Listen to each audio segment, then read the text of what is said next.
Shalom adik-adik, sebelum kita memulai ibadah sekolah minggu kita dan mendengarkan firman Tuhan, mari kita bersatu dalam doa. Allah Bapa yang bertata dalam kerajaan surga Tuhan, puji dan syukur kami anak-anak-Mu panjatkan dalam hadirat-Mu. Pada saat ini kami mengucap syukur Tuhan, kami bisa berkumpul lagi di sekolah minggu ini Tuhan. Meskipun pada saat ini kami masih melakukan sekolah minggu secara online, kiranya tidak mengurangi hikmat kami dalam mengikuti sekolah minggu kami. Kiranya kami memberkati sekolah minggu kami dari awal, pertengahan hingga akhirnya Tuhan Yesus. Pada saat ini juga kami ingin mendengarkan firman-Mu. Kiranya kami memberkati, berikan hikmat pengetahuan Tuhan agar kami bisa memahami apa yang telah diberikan kakak guru sekolah minggu kami dan mengerti Tuhan. Terima kasih Tuhan Yesus, terima kasih Bapa, haleluya, amin. Shalom adik-adik yang dikasihi oleh Tuhan kita Yesus Kristus. Berjumpa kembali kita hari ini beribadah bersama-sama dan mendengarkan cerita Alkitab yang nanti akan dibawakan oleh Kak Mia. Nah, di sini Kak Mia akan membawakan adik-adik yang ada di rumah cerita Alkitab tentang salah satu mujizat yang Tuhan Yesus lakukan, yaitu Yesus menyembuhkan seorang yang sakit kusta. Maka dari itu, sebelum kalian menonton video yang akan Kak Mia tayangkan, mari kita membaca Alkitab kita. Silakan adik-adik yang ada di rumah membuka Alkitabnya yang terambil dari Lukas pasal yang ke-5 ayat yang ke-12 sampai yang ke-16. Dibuka ya. Lukas pasal 5 ayat 12 sampai yang ke-16 dengan perikop Yesus menyembuhkan seorang yang sakit kusta.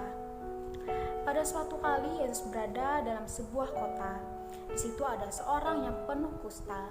Ketika ia melihat Yesus, tersungkurlah ia dan memohon, "Tuan, jika Tuan mau, Tuan dapat mentahirkan aku." Lalu Yesus mengulurkan tangannya, menjamah orang itu dan berkata, "Aku mau, jadilah engkau tahir." Seketika itu juga lenyaplah penyakit kustanya. Yesus melarang orang itu memberitahukannya kepada siapapun juga dan berkata, "Pergilah, perlihatkanlah dirimu kepada imam dan persembahkanlah untuk pentahiranmu persembahan seperti yang diperintahkan Musa sebagai bukti bagi mereka." Tetapi kabar tentang Yesus makin jauh tersiar dan datanglah orang banyak berbondong-bondong kepadanya untuk mendengar dia untuk disembuhkan dari penyakit mereka. Akan tetapi ia mengundurkan diri ke tempat-tempat yang sunyi dan berdoa. Berbahagialah orang yang mendengarkan firman Tuhan serta melakukannya hari lepas hari. Mari kita bersama-sama menonton video yang akan Mia tayangkan.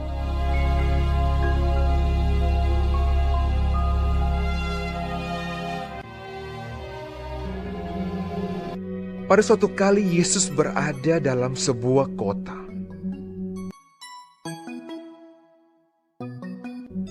Di situ ada seorang yang penuh kusta. Pada suatu kali Yesus berdiri, sedang orang banyak mengerumuni dia hendak mendengarkan firman Allah.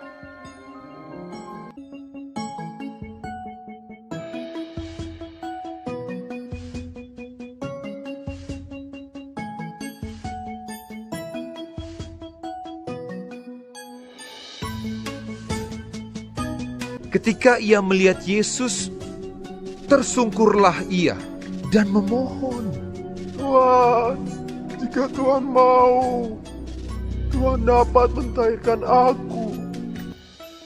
Lalu Yesus mengulurkan tangannya, menjamah orang itu dan berkata, "Aku mau, jadilah engkau tahir." Seketika itu juga lenyaplah penyakit kustanya.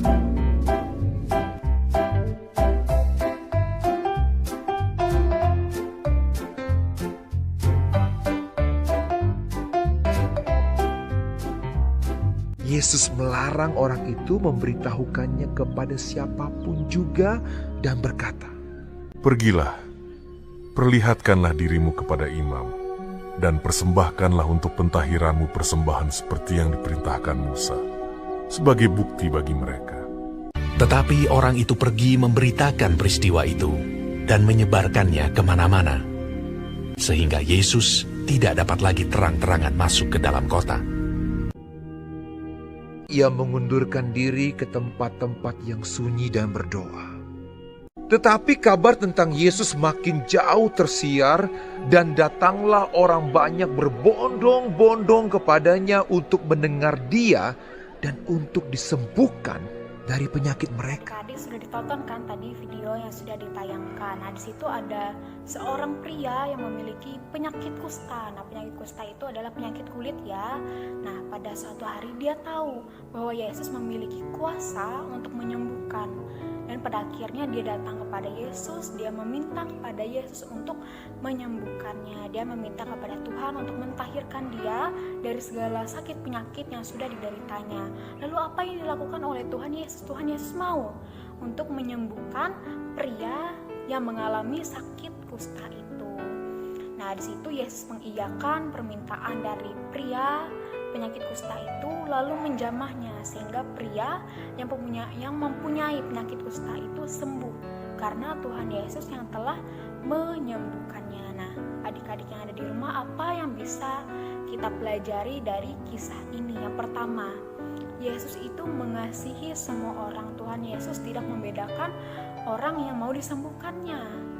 Nah, di situ Yesus tidak pilih kasih untuk menyembuhkan orang-orang yang membutuhkannya.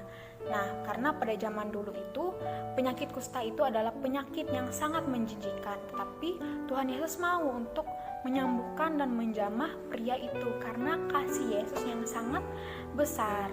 Nah, lalu yang kedua yang patut kita contoh itu adalah sang pria sakit kusta itu. Nah, ketika dia sakit, ketika dia mengalami penyakit yang sangat menjijikan, dia meminta pertolongan kepada Tuhan karena rasa yakinnya kepada Yesus bahwa Yesus mampu untuk menyembuhkan segala macam penyakit. Dia datang kepada Tuhan Yesus dan setelah dia disembuhkan, dia bersukacita sehingga dia memberitakan kepada banyak orang bahwa dia disembuhkan oleh Yesus. Nah, adik-adik, itu tadi yang bisa Kak Mia sampaikan, yaitu cerita tentang Yesus menyembuhkan seorang yang sakit kusta. Nah, ini merupakan salah satu dari sekian banyak mujizat yang Tuhan Yesus lakukan bagi banyak orang. Nah, adik-adik, kita bisa belajar bahwa Tuhan Yesus itu bisa melakukan apa yang manusia tidak bisa, karena tidak ada yang mustahil di mata Tuhan Yesus Kristus. Nah, jadi adik-adik yang ada di rumah, mari kita belajar untuk percaya sepenuhnya kepada Tuhan Yesus. Kita mengucap syukur tentang apa yang sudah Dia berikan kepada kita.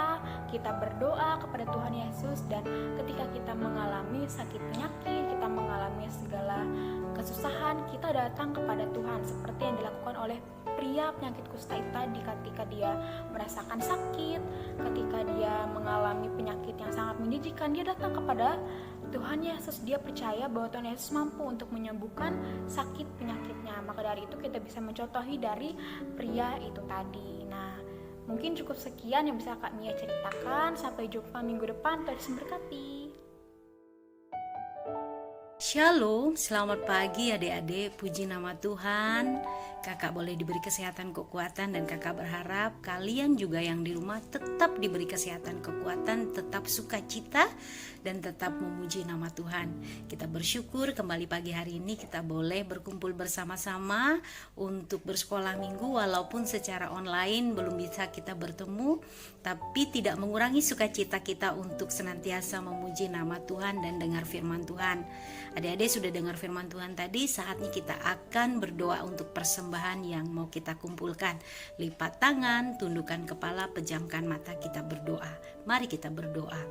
Tuhan Yesus yang baik, Tuhan Yesus yang ajaib, Tuhan Yesus yang mulia, Tuhan Yesus yang perkasa, puji namamu yang kudus, mulia, dan agung. Kami mengucap syukur penyertaan-Mu hari ini.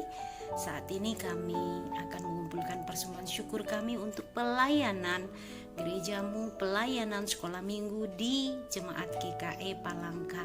Puji nama Tuhan, orang tua kami masih diberi kesehatan, kekuatan, saudara-saudara kami masih diberi kesehatan, kekuatan, dan guru-guru sekolah minggu pun kami percaya tetap diberi kesehatan, kekuatan oleh Tuhan.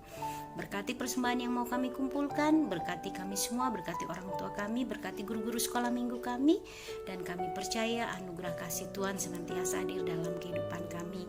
terimalah persembahan kami, syukur kami yang kami alaskan hanya di dalam nama Yesus Kristus yang senantiasa menolong, menjaga, melindungi kami dan memberkati kami. Terpuji namamu yang ajaib Bapa, dalam nama Yesus kami berdoa. Haleluya. Amin. Baik adik-adik, di saatnya kita akan mengumpulkan persembahan. Persembahan bisa dimasukkan ke dalam sebuah amplop dan adik-adik semua bisa menghubungi nomor alamat peminggu yang ada di bawah. Baik, sambil kita mengumpulkan persembahan, kita akan pujian dengan judul Big or Small.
Anak-anak, mari kita berdoa syukur.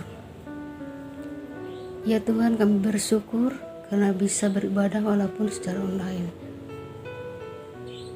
Oleh karena kebaikan dan kebajikan-Mu dalam hidup kami, karena Engkau telah menuntun menolong kami di dalam hidup kami yang kami tempuh. Engkau menguatkan kami karena kasih dan berkat-Mu senantiasa Engkau limpahkan bagi kami. Umat-Mu, biarlah semuanya itu boleh meyakinkan kami senantiasa walau Engkau adalah sumber kebaikan bagi kami. Ya Tuhan, sertai kami dalam melangkah dalam hari ini. Apapun yang akan kami lakukan, berikanlah roh takut akan Tuhan dalam hidup kami, agar kami bisa seturut kehendak-Mu. Dalam nama Tuhan Yesus Kristus kami berdoa.